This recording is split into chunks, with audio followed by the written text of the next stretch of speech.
Al cabo de 700 años, el laurel reverdecerá. Con esta misteriosa profecía, cerramos nuestra increíble serie, El Renacer de la Luz.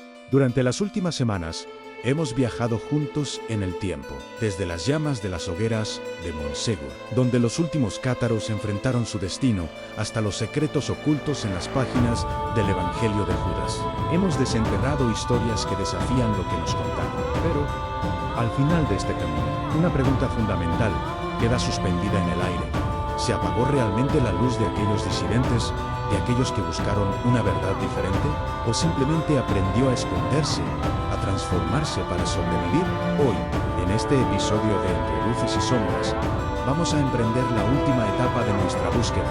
Rastrearemos la herencia del Grial, ese conocimiento prohibido que sobrevivió a la Inquisición, a las persecuciones y al paso de los siglos. Un conocimiento que hoy, quizás más que nunca, busca despertar dentro de cada uno de nosotros. Prepárense para descubrir que el Grial está mucho más cerca de lo que imaginan.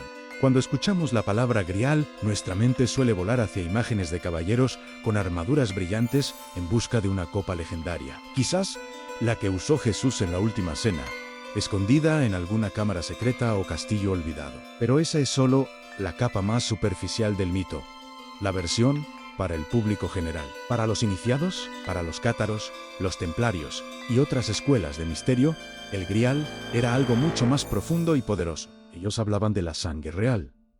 La sangre real, que no solo se refería a un posible linaje físico, sino a una herencia espiritual. Y sobre todo, el Grial era un símbolo de la gnosis. La gnosis es una palabra griega que significa conocimiento, pero no un conocimiento intelectual que se aprende en los libros, sino un conocimiento directo, una experiencia personal y transformadora de lo divino. Era la idea revolucionaria de que cada ser humano puede conectar con la chispa de luz divina que lleva dentro sin necesidad de intermediarios. Tras la brutal caída de los cátaros en el siglo XIII, uno podría pensar que este saber se perdió para siempre, pero la verdad es que no desapareció, simplemente se volvió más sutil, se ocultó a plena vista, se transformó en la poesía de los trovadores, cuyas canciones de amor cortés eran en realidad alegorías del amor del alma por lo divino. Se grabó en la piedra, en la arquitectura sagrada de las catedrales góticas,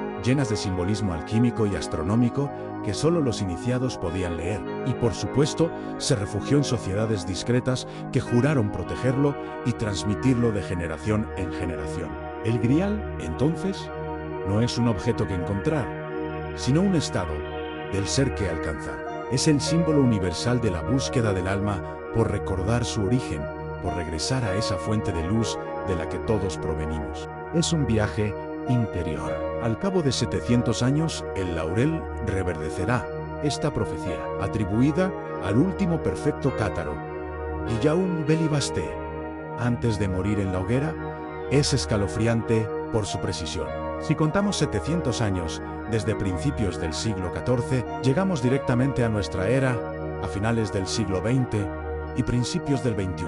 Y si miramos a nuestro alrededor, ¿qué estamos viendo? Un extraordinario renacimiento del interés por lo místico, por lo esotérico, por la espiritualidad no dogmática y por la verdad histórica más allá de las versiones oficiales. Millones de personas en todo el mundo están explorando la meditación, estudiando textos antiguos que antes eran considerados heréticos, cuestionando las estructuras de poder y buscando una conexión más auténtica con el universo y consigo mismo. El laurel que reverdece no es una planta literal que brota de las cenizas de un castillo en ruinas. El laurel que reverdece es la conciencia humana, que está despertando de un largo letargo de siglos, sacudiéndose los dogmas impuestos y la conformidad mental.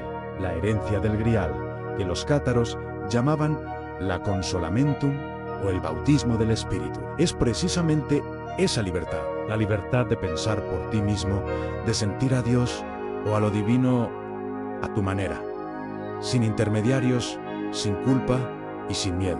Es el reconocimiento de que la verdad no es propiedad de ninguna institución, sino un derecho de nacimiento de cada alma valiente que se atreve a buscarla. Lo que ellos defendieron hasta la muerte, hoy está floreciendo de nuevo en nosotros. Y aquí viene la parte más fascinante. Esta luz ancestral, este conocimiento del Grial, no está solo en manuscritos polvorientos o en sociedades secretas lejanas. Está viva, palpitando en el corazón de nuestras propias tradiciones, aunque a menudo no nos demos cuenta. En mi libro, Entre luces y sombras, dedico una gran parte a desglosar precisamente esto. Como los misterios que celebramos cada año, como la Navidad, contienen capas y capas de este antiguo conocimiento gnóstico. La historia del nacimiento de un Salvador en el solsticio de invierno, cuando la luz vence a la oscuridad, es un eco de misterios solares mucho más antiguos. La narrativa de la muerte y resurrección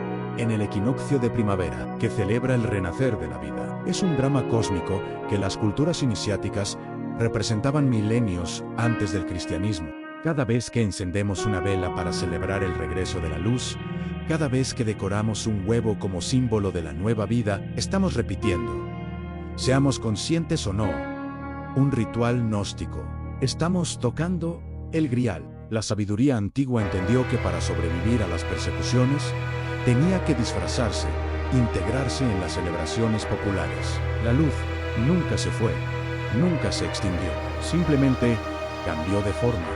Adoptó nuevos ropajes para poder seguir transmitiendo su mensaje a través del tiempo, esperando el momento en que estuviéramos listos para volver a entender su significado original. Y así, llegamos a otro punto de nuestro viaje por la resistencia espiritual a lo largo de la historia.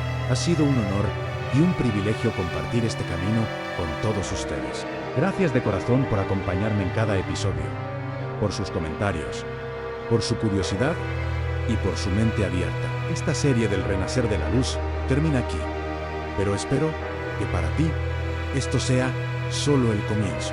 Tu búsqueda personal, tu viaje hacia tu propia luz, apenas comienza. Si quieres seguir profundizando, te invito a seguir explorando estas verdades en el canal. Aquí te espero para revelarte muchos más secretos y conexiones profundas de la historia. También te dejo el enlace en la descripción para adquirir mi libro y puedas continuar este fascinante viaje por tu cuenta. Y recuerda siempre en la lección más importante de todas: la sombra solo existe donde hay una luz que la proyecta. No le temas a la oscuridad, ni a la tuya, ni a la del mundo. Simplemente, encárgate de mantener tu propia luz encendida, brillante y fuerte. Gracias por todo.